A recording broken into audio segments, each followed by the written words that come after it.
Hello everybody and welcome back to the modern Green Bay and Western on WiscoTrains. This is not a rail fanning video, even though we're out and about on location. We are actually headed to the real New London to do some research for building Granite Valley Forest Products. I just wanted to kind of get an idea of what the place looked like in real life, and wanted to get an idea of some colors before we head and get some colors. So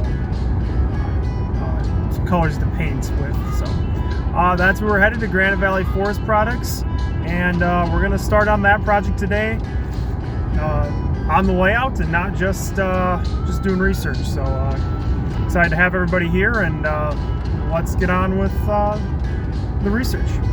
Okay, so we are on location of Granite Valley Forest Products. So here's kind of what the whole complex looks like.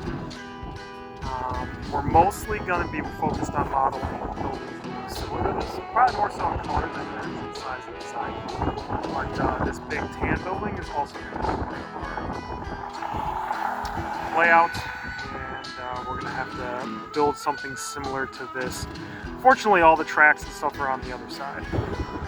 That crossing there, County Trunk S, is actually the old Green Bay and Western alignment, and actually if we turn around, you can see one of the overpasses and maybe a little bit of the other overpass from Highway 45 going over the old Green Bay and Western main line. So that's kind of cool that we have some real footage of that now.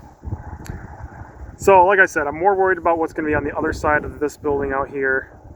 But I think a grayish color for the building will do well for our lumber bunks. And it looks like we have a ton of lumber, and it looks like we have some pretty large forklifts out there working, so that's what we're going to focus on. Here's the building from the south end. Actually right above that trailer, the tracks enter the building, so we're going to try to model that with a flat on the layout. I don't believe it's any longer rail served. It also appears that the ground is gravel, so I'm still trying to make up my mind if I want gravel or cement for this, but yeah, that's what the building and the complex looks like from the south side. Here we are back on the layout. It's much warmer in here. This is the area that Granite Valley Forest Products is going to go. So I'll just go over what my plan and the layout's going to be. These two bases are for the two open air sheds from the Walthers Modern Lumber transload kit. I just have them sitting there to test out how big they're going to be. I think it should work out well. They are not quite correct. I believe it's fully enclosed at Granite Valley Forest Products, but I kind of like the idea of having open lumber sheds, and I think you know, it's my layout. I get to do something a little different if I want to. Back here, I want to extend this track to the backdrop, and then we're gonna either scratch built or kit bash a large flat for the wall here, and that's going to be the big tan main building. And I'm going to have the track go into a non-functioning closed overhead door just to give the realism there. I don't really have the room to make the track curve all the way around, so that should kind of, with these up against the backdrop, that should give us it should cover this backdrop, so I don't have to put a scene at all. Same with this side, and then we're going to do gravel for the parking lot and loading area, and then I saw some cross bucks and was kind of looking at the map. I'm going to do some wood crossings here and 2 cross bucks for the trucks and forklifts to get across and be able to load either the center beams or flat car or box cars on the other side of them. I guess next step is to get to work on the workbench and take a look at the kit we're working on for today. So here's the kit. This is what the kit will look like once it's assembled. 2 open air sheds. It also comes with an office. However, I don't plan on using that for Granite Valley Forest Products. I have another spot in mind for it already, but we'll get to that when we get there. I guess we'll open it up and look at the directions and see where to start. This kit also has paving portions. I don't plan on using those. I don't necessarily have anything against them. Just not going to work with what I'm trying to build. Like I said, it also comes with the office. And then also it comes with a bunch of lumber stacks that are made out of plastic and you can assemble.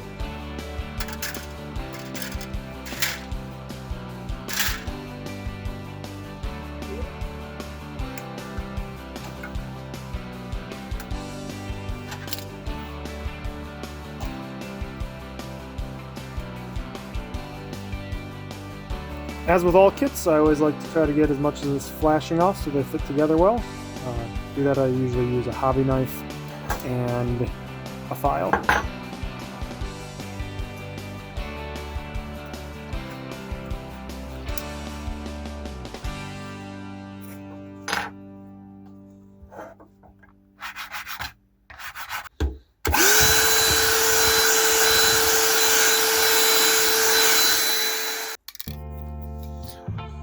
So we're back in my highly advanced spray booth.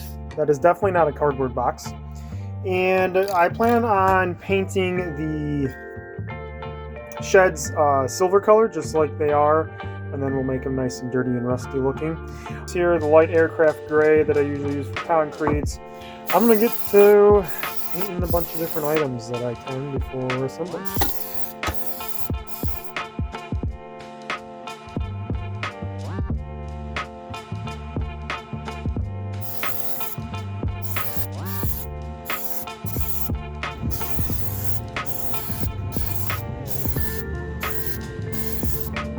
Here's all the painted pieces for just one of the sheds.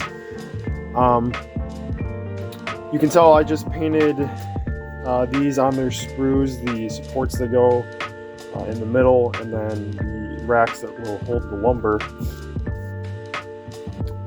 Mostly because the parts where the sprues attach aren't going to be seen, and they're either glued onto something else, so I figured this was going to be the easiest way to go about keeping them all in one place and also being painted. So I think, if you couldn't tell from the footage that I took, the buildings that I'm somewhat modeling are pretty heavily weathered. So most of the weathering I think will occur after I assemble it. But for the concrete pad, I'm going to do some chalks, some dirt on there just to make it look like trucks driving over and stuff, and it being an older piece of concrete. So that's the next step, and then assembly, which this is it looks like a pretty easy self-explanatory kit. Weathering with chalks is pretty simple, and honestly has become my favorite way to weather things. So I'm just going to try to get some of the chalks off there. I'm just using black for dirt.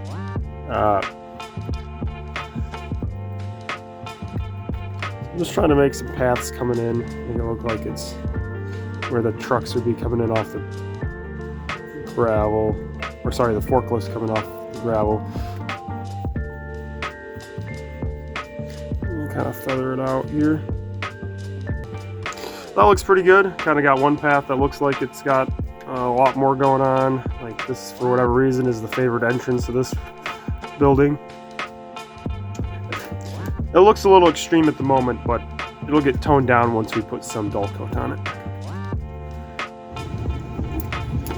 And then for a little bit of added detail, I'm going to take some rust and a smaller brush and put it around where the posts come in, as in they're rusting onto the concrete. And what the heck, I'm going to do a little bit of dry mud here too for the ground.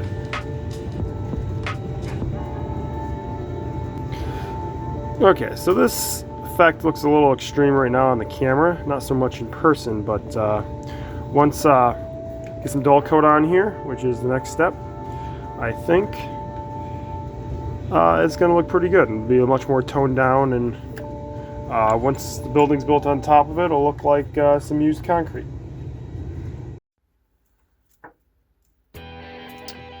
So like I said before, this is a pretty simple project. I'm going to start cutting out these support trusses, and they're going to go in these slots that are on the base.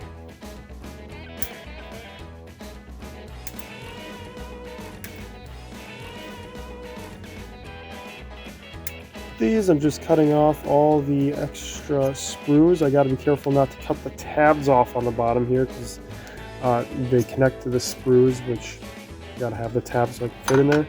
And then also there's some sprues up here, so I got to give these a nice filing to make sure they're nice and flat so the roof lays correctly. And it's okay that I'm getting all the paint off because the roof's going to go directly on here and you're never going to see that. Yeah. And on to the next ones. So my plan is to just take these and stick them in here. They look like they'll just press fit and hold in for me. There we go. So there's one of the support trusses, and then I'm going to come around with super glue and glue from the bottom. That way I shouldn't have any glue showing.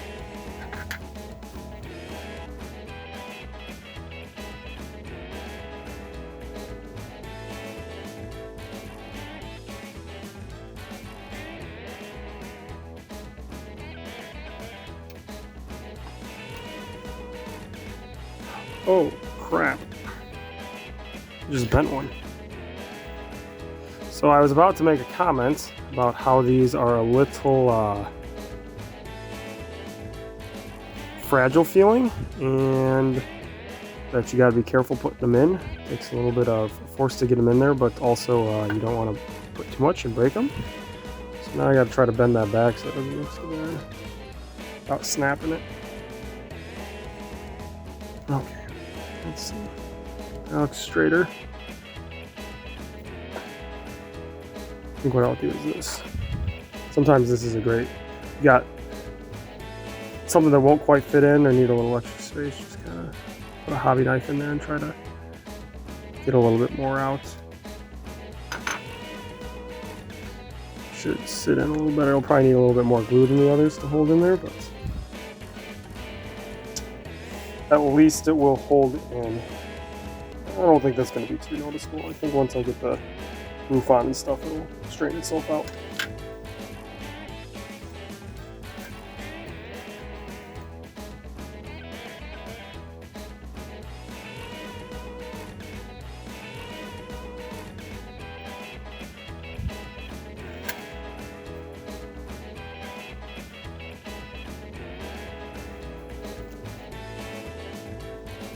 Next is the back wall.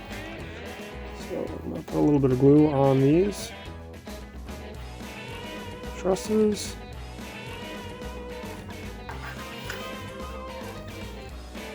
One thing to note that I can tell from the picture is this is supposed to be the bottom.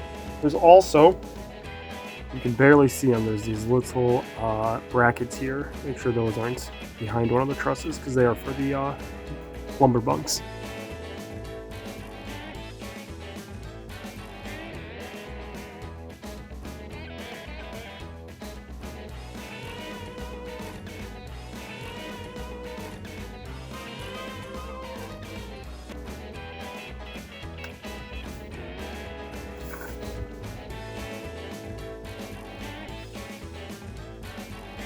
So next I have to put in these lumber racks. So there's enough for 3 of these bays to be filled up. This bay doesn't have brackets, though you could easily do it. So I'm gonna start cutting these out.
These are prepared. It's time to put them in to the building. Right.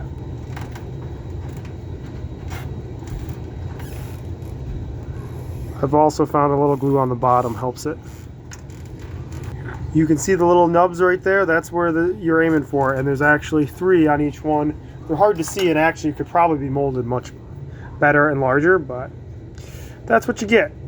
So that's what we're going to use.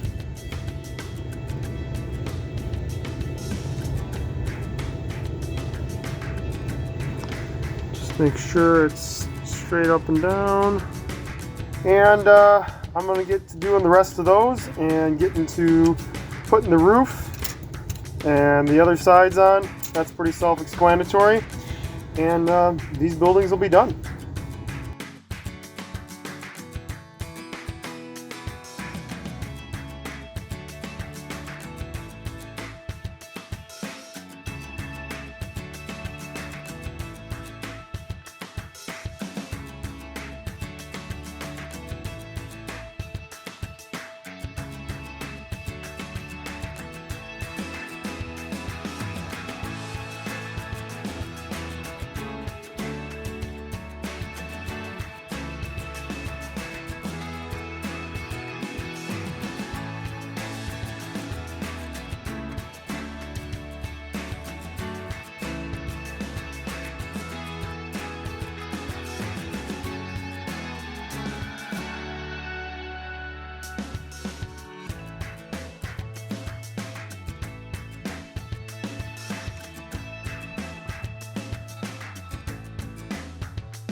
Okay, and here are the 2 finished sheds in place at Granite Valley Forest Products on the layout. Fairly certain this is about where they'll go. Maybe there'll be a little bit of an adjustment. I played with some other arrangements, but I think this is the one I like the best. So this was a fairly easy project. The kit went together fairly well. My biggest complaint would be one set of the trusses. Namely on this building, all kind of came a little bent.